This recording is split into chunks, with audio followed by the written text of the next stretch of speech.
Ever wondered how Wall Street tries to put a price tag on the future? It kind of sounds like they're trying to do magic, right?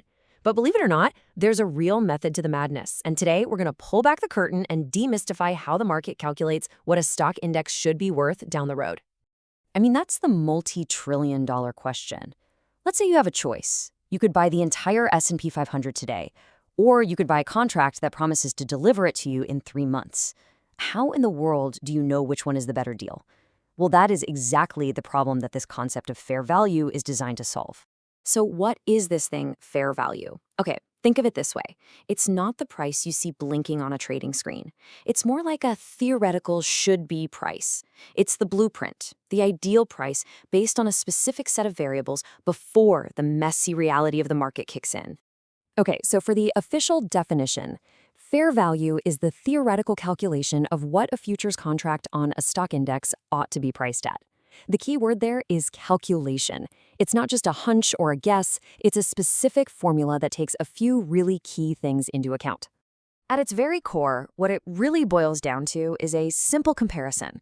It's just weighing two options.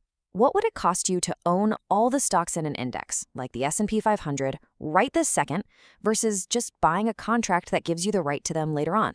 That's it. All right, so if we're talking about a calculation, you know there's got to be a formula, right? And there is. But don't worry, you don't need to be a math whiz for this. Seriously, it's more like following a simple recipe with just a few key ingredients. And here it is. I know, at first glance this might look a little intense, but I promise you, it's actually super logical once we break it down. Every single piece of this equation tells an important part of the story.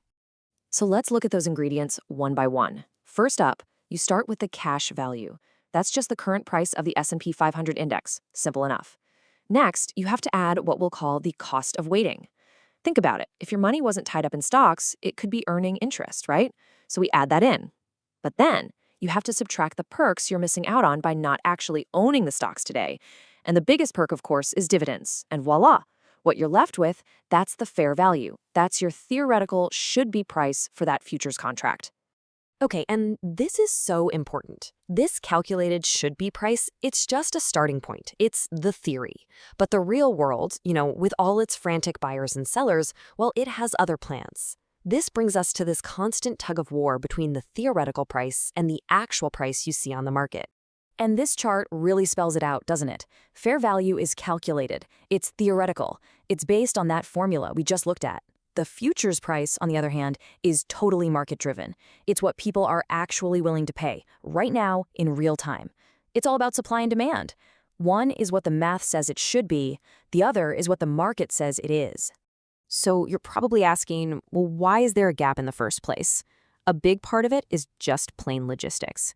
See, the S&P 500 futures contract trades on one single exchange, the CME in Chicago, but the 500 individual stocks that make up that index, they're trading all over the place on lots of different exchanges. So you can see how little price differences are bound to pop up. And you know what happens whenever there's a price gap in the financial world, right? Someone is going to try to profit from it. This is where we dive into the really cool part, arbitrage. It's how traders use our fair value calculation to try and make some money. So, what is arbitrage? Well, in a nutshell, it's the art of locking in a profit by taking advantage of a price difference. You're basically buying an asset where it's cheap and selling it where it's expensive, all at the exact same time. It's supposed to be, at least in theory, a risk-free deal. Okay, let's see how this plays out in the wild. Let's say the actual market price for a futures contract is trading higher than our calculated fair value. What does that signal? It means the market is overpricing it. So what do the arbitrage traders do?